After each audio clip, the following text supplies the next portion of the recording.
Bonjour à tous, bienvenue sur Extrême Météo, là, en ce samedi 23 avril, il est quasiment 10h50. On va faire le point là pour un peu la météo des prochains jours, la tendance à moyen terme. C'est pas brillant, mais bon, on fait avec. Donc vous remarquerez qu'aujourd'hui, il fait déjà pas très beau, hein. Ce matin, on a des pluies assez fréquentes, notamment entre l'Alsace, la Bourgogne et Rhône-Alpes. On a également quelques averses aussi qui arrivent par l'Aquitaine.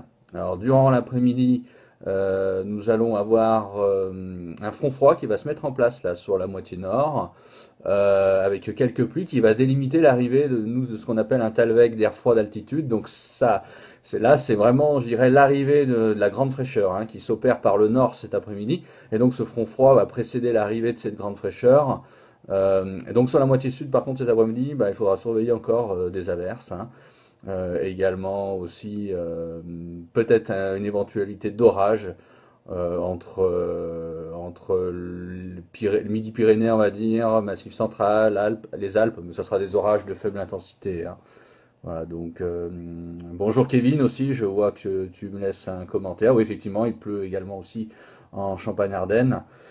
Donc voilà un petit peu pour cet après-midi. Alors les températures commencent également à plonger, hein, et c'est que le début, malheureusement. Enfin malheureusement, je dirais. Bon, après il faut tout, hein, pour faire un monde, hein. Le printemps, c'est pas obligatoirement toujours de la grande douceur dans la continuité. Alors cet après-midi, on aura sur la moitié nord souvent de 9 à 13 degrés. Et sur la moitié sud, de 12 souvent à 16 degrés. Alors peut-être ouais, une vingtaine de degrés auprès de la Méditerranée, mais bon, ça sera déjà la baisse, c'est quand même prégnante par rapport aux jours précédents, hein. Alors demain, on retrouve donc ce talweg d'air froid d'altitude avec des températures très basses à 5500 mètres. On le retrouve campé sur le pays, notamment sur une bonne partie du quart nord-est de la France, ce qui va provoquer en journée des averses, hein, des averses qui seront de plus en plus fréquentes au fil de la journée, notamment entre le nord, Champagne-Ardenne, l'Alsace, la Lorraine, la Bourgogne, Franche-Comté, donc des averses, éventuellement des giboulées, de la neige à basse altitude à partir de 500 mètres. Peut-être localement plus bas encore, hein, par phénomène d'isothermie, c'est possible. Éventuellement quelques coups de tonnerre. Donc un temps bien agité, hein, hivernal, hein, même, hein. Et donc on aura du vent de nord à nord-ouest qui sera présent également, 50 km/h, peut-être un petit peu plus localement sous les averses. Autrement, après de la Bretagne jusqu'au Massif central, en passant par le centre-ouest, on aura un risque d'averse, mais plus limité. Et sur la moitié sud, on va dire au sud du Nîmes, Bordeaux, Grenoble, un temps un peu plus agréable, avec davantage d'éclaircies. Par contre, forcément, dans ce flux de nord, les nuages viennent se bloquer contre les contreforts, enfin sur les contreforts des Pyrénées, et donc on aura pas mal d'averses et même de pluie près des Pyrénées, avec limite pluie-neige aux alentours de 900 à 1000 mètres. À noter aussi un petit risque d'orage aussi certainement dans l'après-midi entre les Alpes-Maritimes notamment et la Corse, donc avec un temps qui deviendra vraiment instable au fil des heures. Par contre, sur le pourtour méditerranéen, ça sera du grand beau temps avec un vent bien présent, hein. Mistral et tramontane jusqu'à éventuellement 80-90 km/h, peut-être même 100 km/h de vent de nord-ouest au large de la côte varoise. Voilà un peu pour dimanche. Après, on va continuer à défiler les jours suivants. Bonjour Alexandre aussi, qui vient de nous rejoindre là. Donc oui, c'est ça. N'hésitez pas à me laisser des commentaires en direct là, hein. Moi, je les vois sur mon téléphone. Donc n'hésitez pas si vous avez des questions. En tout cas, elles sont les bienvenues, hein. Alors lundi, on continue avec un temps médiocre, avec un flux qui reste plus ou moins nordique. Même si le flux va tourner momentanément à l'ouest sur la moitié nord, on aura quelques pluies, donc qui stationneront surtout entre Nord-Pas-de-Calais et les Ardennes. Après, sur le reste de la moitié nord, le temps sera assez gris. Enfin, bon, il y aura quelques éclaircies, mais les passages nuageux seront quand même largement dominants. Éventuellement encore quelques averses aussi au nord de la Loire. Et peut-être même donc des averses de neige hein, au-dessus de 500 à 600 mètres sur les massifs. Nord-Rhône-Alpes aussi sera pas gâté avec aussi un risque d'averse et de la neige au-dessus de 600-700 mètres sur les Alpes du Nord.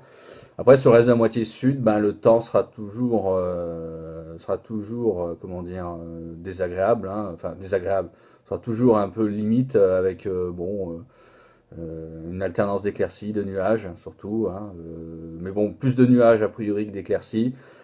Seul le pourtour méditerranéen retrouvera encore du grand soleil avec Mistral et Tramontane hein, entre 70 80 km/h, éventuellement 90 km/h localement. Un risque d'averse également sur la Corse lundi. Euh, donc voilà.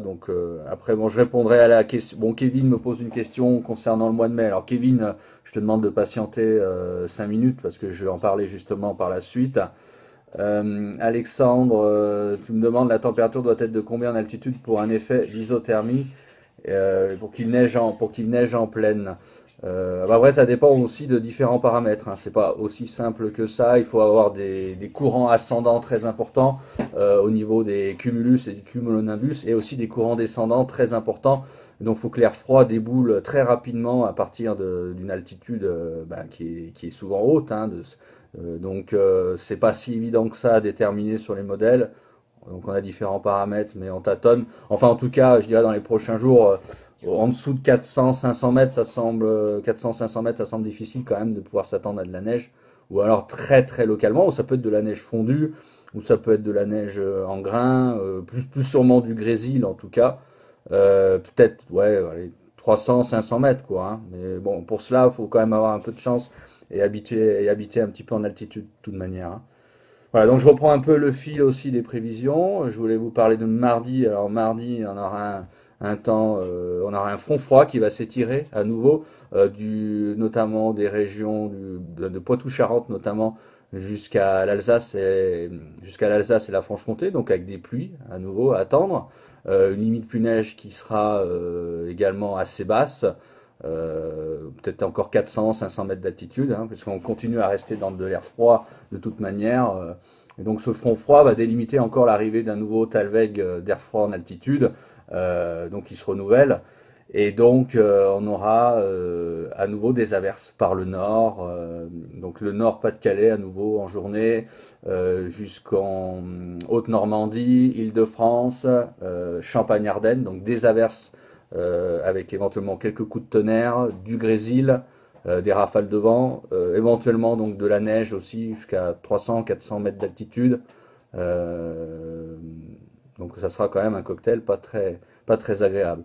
Après, au sud, notamment de l'Aquitaine, aux Alpes, le temps va se couvrir au fil de la journée avec l'arrivée du front froid et donc de la pluie à attendre certainement peut-être plutôt dans l'après-midi. Encore des chutes de neige aussi sur les massifs à assez basse altitude. Et on retrouvera seulement du beau temps sur le pourtour méditerranéen et sur la Corse, avec des températures, encore une fois, qui vont plonger, quoi. Hein. Je vous en ai pas parlé pour les jours d'avant, mais enfin les températures seront en moyenne souvent de 10 degrés sur la moitié nord et de 14 à 15 degrés sur la moitié sud. Alors 10 degrés, c'est même parfois dimanche notamment sur le nord-est et entre lundi et mardi, c'est dans le meilleur des cas parce qu'il suffit que vous vous retrouviez sous les averses et les températures peuvent baisser et peuvent se retrouver à 7-6 degrés, 6-7 degrés, pas plus, notamment dans le nord-est. Donc on sera quand même largement en dessous des normales saisonnières avec vraiment un ressenti qui ne sera pas très agréable. Kevin, tu me poses la question pour la Niña et le Niño. Je t'invite à revoir les précédentes publications, notamment une que j'avais fait la semaine dernière sur Extrême Météo. J'ai rien d'autre de plus à te dire. Voilà, tout est expliqué. Je t'ai même répondu la semaine dernière. Je voulais pas aborder le sujet ici parce que c'était pas, voilà, tout a été dit. Hein, les modèles évoluent pas. On a une dispersion des scénarios, mais bon, qui peuvent nous amener, je dirais plutôt à une phase neutre assez rapidement. Et peut-être et certainement une Niña, c'est une probabilité de plus en plus importante à partir de l'été. Donc voilà, moi c'est tout ce que j'ai à dire. J'ai pas grand-chose de plus à te dire là-dessus.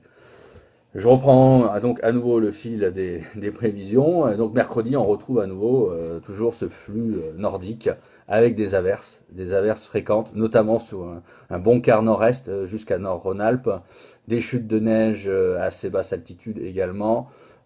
Sur l'ouest, le sud-ouest, massif central, un temps variable, éclairci, passage nuageux. Plutôt peut-être plus d'éclaircies que de nuages, peut-être un temps un peu plus agréable mercredi. Encore, ça reste à voir, vu l'échéance. Donc pour tout, par contre, le pourtour méditerranéen et la Corse toujours favorisé, avec du soleil euh, assez dominant. Antoine me demande basse altitude. Bah, basse altitude, oui, j'ai déjà répondu auparavant. C'est pas évident à dire, c'est 400, 500 mètres quoi. 400, 500 mètres en général la semaine prochaine pour des averses de neige, hein, donc jusqu'à basse altitude. Après, localement, par effet d'isothermie, je le répète, ça peut être plus bas, mais bon, ça sera très très localement quoi. Alors, autre facteur aussi dont j'ai pas parlé, donc mercredi, les températures restent basses, toujours 10-11 degrés de moyenne sur la moitié nord, 14-15 degrés sur la moitié sud. À noter aussi, quand même, je le redis aussi, enfin je le dis également entre lundi et mercredi, on a toujours une probabilité le matin aussi assez tôt de gelée matinale, notamment en cas de ciel clair juste avant et à l'abri du vent. Alors par contre, c'est difficile à localiser parce que tout dépendra de la couverture nuageuse. Parce que les secteurs où vous avez de la couverture nuageuse, bah forcément, donc on n'a pas de rayonnement nocturne, donc les températures baissent moins. Mais par contre, si vous avez des secteurs vous avez eu un peu donc un ciel clair, notamment une bonne partie de la nuit, vous êtes à l'abri du vent, vous pouvez vous retrouver avec des gelées, notamment entre lundi, mardi, mercredi matin, éventuellement peut-être du 0, -1, -2, localement -3. On verra, il faudra affiner quoi. Donc voilà, donc j'ai répondu à ta question Antoine aussi pour donc la neige, je dirais à quelle altitude. Voilà, c'est un peu difficile d'en voir plus. Après, donc, bah, je continue un petit peu. Alors maintenant, ça devient, l'échéance s'éloigne. C'est difficile d'être précis, c'est normal. Donc, je vais rester très général, notamment à partir de jeudi prochain. Et ce qu'on l'on voit à partir de jeudi prochain, bah, c'est toujours la persistance d'un temps, d'un flux plutôt d'ouest à nord-ouest. Donc avec de l'air quand même qui reste frais, même si ça se radoucit un petit peu en basse couche. On aura les températures qui vont monter un petit peu, qui vont se rapprocher petit à petit des normales, mais ça sera très lent et très progressif. Donc on restera quand même en dessous des normales. Et par contre, au niveau de l'aspect du ciel, ben, ça sera toujours très mitigé, souvent nuageux, assez gris quand même, même s'il y aura des éclaircies. Pas mal, notamment peut-être jeudi, pas mal d'averses près des Pyrénées, avec également donc de la pluie, peut-être de la neige à assez basse altitude sur les contreforts pyrénéens. Dans un flux de nord-ouest, on a toujours donc ces nuages qui se bloquent contre la chaîne des Pyrénées. Jeudi, sur la moitié nord, on aura aussi éventuellement quelques averses, mais ça reste à affiner. Moi, je passe à vendredi. Alors vendredi, on pourrait avoir un petit front. Alors ça reste à voir parce que là, on est vraiment à une échéance lointaine. On pourrait avoir un petit front qui remonte un petit peu par le sud-ouest et qui s'étire vers les Alpes. Donc on pourrait avoir des averses à nouveau. Par contre, sur la moitié nord, vendredi, ça pourrait devenir un peu plus sec. Voilà, donc les températures, comme je le disais, continuent à augmenter un petit peu, mais ont du mal à rejoindre toujours les normales saisonnières. Après, bah, pour le week-end prochain, bon là, c'est vraiment une tendance que je vous donne. Je pense qu'on va rester de toute manière sur une tendance très moyenne globalement, avec on va dire un flux d'ouest, nord-ouest qui restera dominant. On a toujours l'anticyclone qui continue à onduler sur le proche Atlantique et qui forme une barrière anticyclonique avec des hautes pressions bah, qui restent très ancrées sur le Groenland. Donc du coup, nous, on se retrouve sous l'influence d'une dépression, enfin d'une zone dépressionnaire qui est plutôt sur les îles britanniques. Donc c'est un flux d'ouest à nord-ouest, comme je dis, et donc faut pas s'attendre à des miracles. On aura week-end prochain, à mon avis, a priori, une probabilité importante d'un temps instable, à nouveau avec des averses en journée, avec de l'évolution dure, de l'air froid en altitude, de l'air un peu plus doux en basse couche, donc ça donne forcément à cette époque le développement d'averses, éventuellement d'orages même. Et donc, par contre, les températures resteront toujours très justes. Faut pas s'attendre à des miracles. Des températures très très justes On atteindra péniblement les 15 degrés, à mon avis, sur la moitié nord. Peut-être moins, même si on est sous les averses. Sur la moitié sud, ça sera a priori, je suis en train de revérifier certaines choses, ça sera a priori un petit peu mieux, peut-être moyenne de 17, 18 degrés. Mais bon, ça sera guère mieux. Donc vraiment des conditions très mitigées, parfois instables, avec des averses, notamment en cours de journée. Donc voilà. Après, la suite, début mai, moi, j'aurais tendance à dire, je vois plutôt la persistance de conditions très mitigées, encore une fois, hein, mi-figue, mi-raisin, toujours des conditions dépressionnaires plutôt sur les îles britanniques, toujours un flux d'ouest à nord-ouest dominant sur le pays, avec donc des températures qui ont du mal à monter. On restera peut-être encore début mai, on va dire peut-être jusqu'au moins jusqu'au 5 mai, peut-être légèrement en dessous des normales. Alors, on n'aura pas la grande fraîcheur qu'on aura en début de semaine, mais enfin bon, ça sera quand même significatif. Et puis un risque d'averse, souvent en journée, avec des conditions quand même assez instables. On voit pas de haute pression s'installer véritablement sur le pays. Donc ça peut être un début mai assez mitigé, quoi, hein, assez mitigé. Température légèrement en dessous des normales, un temps instable. Avant peut-être de s'attendre à mieux à partir de la mi-mai. Moi je pense qu'on peut avoir un mois de mai, enfin nous l'avons annoncé notamment sur Extrême Météo sur la tendance saisonnière, on peut avoir un mois de mai éventuellement coupé en deux, c'est-à-dire une première moitié médiocre et une deuxième moitié beaucoup mieux, avec des conditions plus anticycloniques, des températures en hausse et qui pourraient passer à ce moment-là au-dessus des normales. C'est un peu la tendance prédominante, hein. Voilà, bah Kevin, tu me demandes après le 7 mai, ben je viens de répondre, hein, à l'instant, hein, donc je ne vais pas répéter. Après le 7 mai, peut-être un meilleur temps, mais bon, ça reste à voir, c'est encore loin. Peut-être une deuxième quinzaine de mai meilleure et plus agréable, avec des températures plus élevées. Voilà, c'est tout ce qu'on peut dire voilà, au niveau de la tendance à moyen terme. Je pense avoir fait un point complet avec vous. Voilà, donc ça nous amène finalement à un printemps qui est normal, quoi, parce qu'on a eu un mois de mars en dessous des normales, moins 0,7 degrés. On a un mois d'avril qui est classique, enfin classique, assez classique finalement, parce que on a eu une période douce là, avec des températures qui ont été au-dessus des normales, même orageuses, hein. On a eu quand même plusieurs vagues orageuses, notamment la semaine dernière. Et là, on a un refroidissement, bon, un refroidissement qui est assez important quand même, parce que qu'on n'avait plus vécu depuis un certain temps, hormis le fameux printemps 2013 qui avait été pourri de chez pourri. Mais bon, globalement, ça nous amène finalement dans un printemps assez normal, avec des températures quand même assez proches des normales ou légèrement déficitaires. Et donc, il n'y a rien d'exceptionnel à vivre ce printemps-là, hein. Après, beaucoup de personnes pensent que le printemps maintenant, c'est de la douceur en continu, du soleil en continu, ce qui n'est pas vrai du tout. C'est une saison qui est livrée à des soubresauts entre les dernières offensives un peu hivernales, entre les premières remontées chaudes quasi estivales. Pour l'instant, on n'a pas eu non plus de franches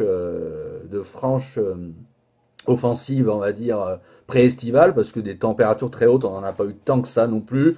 On a à peine atteint les 25 degrés en maximal, donc ce qui n'est pas non plus énorme. Voilà, donc une saison tout à fait classique, hein, qui tranche un peu avec l'hiver qui avait été vraiment très très doux.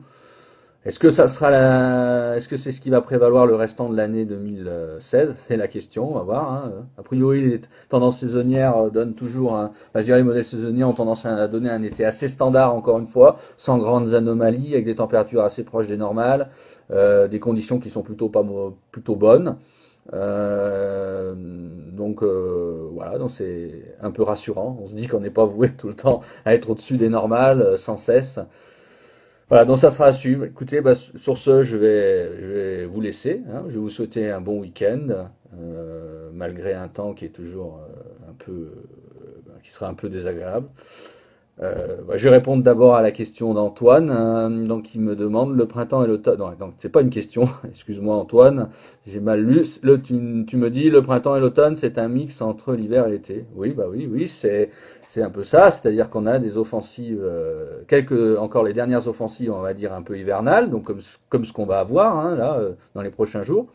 Et après, et puis effectivement, on a les premières offensives pré-estivales, on va dire. Donc voilà.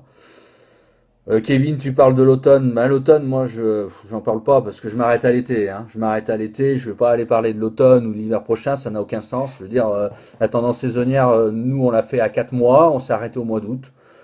C'est un choix. Après, je suis désolé, il faut s'appeler Nostradamus pour prévoir l'automne, l'hiver. Moi personnellement, je suis pas capable, hein. Je veux dire, et on a des modèles saisonniers effectivement qui nous esquissent certaines tendances, mais non, moi, j'en tiens pas compte, quoi. Moi, je m'arrête au mois d'août. Je vais pas commencer à parler de l'automne et de l'hiver prochain. C'est pas, voilà, faut être sérieux, raisonnable. Je dirais, bon, après, c'est impossible d'avoir une vue sur l'automne et l'hiver prochain, quoi. Notamment l'automne aussi, hein, donc voilà. Bah, écoutez, en tout cas, bah, encore une fois, bon week-end à vous tous et à très bientôt. Merci.